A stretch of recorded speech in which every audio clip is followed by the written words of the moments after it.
Indian cinema ഇപ്പോൾ വെറും വിനോദത്തിന് വേണ്ടി മാത്രമുള്ളതല്ല. അത് പല രാഷ്ട്രീയ ആശയങ്ങളും പങ്കുവയ്ക്കാൻ കൂടി ഉപയോഗിക്കപ്പെടുന്നുണ്ട്.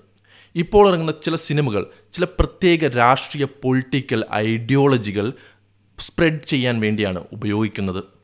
ഇതിനെ സംബന്ധിച്ച് ദ ക്യുണ്ട് നടത്തിയ ഒരു പഠനത്തെക്കുറിച്ചാണ് നമ്മളിന്ന് സംസാരിക്കാൻ പോകുന്നത്.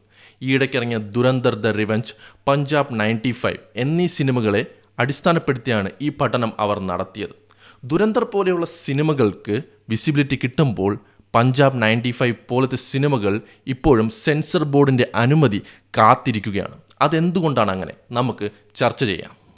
ആദിത്യദർ സംവിധാനം ചെയ്ത ദുരന്തർ 2 എന്ന സിനിമയെക്കുറിച്ചാണ് ലേഖനം ആദ്യം സൂചിപ്പിക്കുന്നത്. രൺവീർ സിംഗ് അവതരിപ്പിക്കുന്ന ജസ്കിരാജ് സിംഗ് അല്ലെങ്കിൽ ഹംസ എന്ന കഥാപാത്രം ഒരു സിക്കുകാരനാണ്. എന്നാൽ സിനിമയിൽ അയാൾ ആഘോഷിക്കപ്പെടുന്നത് അയാൾ ഒരു സിക്കുകാരനായതുകൊണ്ടല്ല, മറിച്ച് അയാൾ നിലവിലെ ഭരണകൂടത്തിൻ്റെ ദേശീയതയുമായി ചേർന്ന് നിൽക്കുന്നത് കൊണ്ടാണ്. സിനിമയിൽ സിഖ് സമുദായത്തെ ചിത്രീകരിക്കുന്നത് നോക്കൂ. വിഘടനവാദികളും മയക്കുമരുന്ന് മാഫിയുമായി ബന്ധമുള്ളവരായാണ് പല സിഖ് കഥാപാത്രങ്ങളെയും കാണിക്കുന്നത്.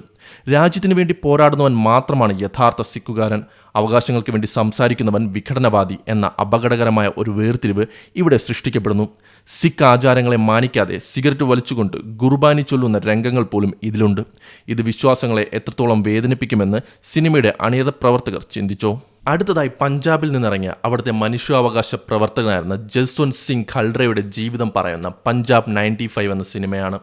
ഈ സിനിമ 3 വർഷമായി സെൻസർ ബോർഡിൻ്റെ അനുമതി കാത്ത് ഇപ്പോഴും പെട്ടിയിലിരിക്കുകയാണ്. സെൻസർ ബോർഡ് ചോദിക്കുന്നത് എന്തിനാണ് ഇത്ര വ്യക്തമായി സത്യങ്ങൾ വിളിച്ചു പറയുന്നത് എന്നാണ്.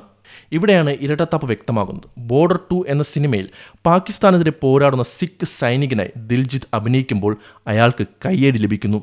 എന്നാൽ പഞ്ചാബിലെ മനുഷ്യാവകാശ ലംഘനങ്ങൾക്കെതിരെ സംസാരിച്ച ഒരാളുടെ വേഷം ചെയ്യുമ്പോൾ അതേ ദിൽജിത്തിനെ തടയുന്നു. അതായത് ഭരണകൂടത്തിന് ഹിതമായ സത്യങ്ങൾ മാത്രം സിനിമയാക്കാം എന്ന് ചുരുക്കം. ലേഖനം ദുരന്തർ സിനിമയെക്കുറിച്ച് മറ്റൊരു കാര്യം കൊണ്ട് ചൂണ്ടിക്കാണിക്കുന്നു. എങ്ങനെയാണ് അതിൽ മുസ്ലിം സമുദായത്തിനെയും പ്രതിപക്ഷത്തെയും അവതരിപ്പിക്കുന്നതെന്ന്. പ്രതിഷേധിക്കുന്നവരെയും NGOകളെയും സോഷ്യലിസ്റ്റുകളെയും ISIയുമായി ബന്ധമുള്ളവരായിട്ടാണ് ദുരന്തർ സിനിമയിൽ ചിത്രീകരിക്കുന്നത്.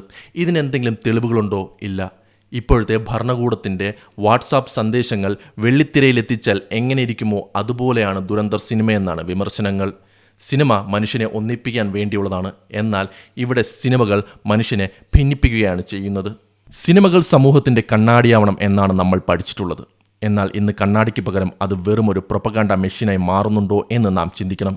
എന്ത് തരം പൗരന്മാരെയാണ് നമുക്ക് വേണ്ടതെന്ന് സിനിമകൾ തീരുമാനിക്കുന്ന ഒരു കാലം നമുക്ക് ആവശ്യമാണോ എന്ന് നമ്മൾ ഇനിയും ചിന്തിക്കുക തന്നെ വേണം.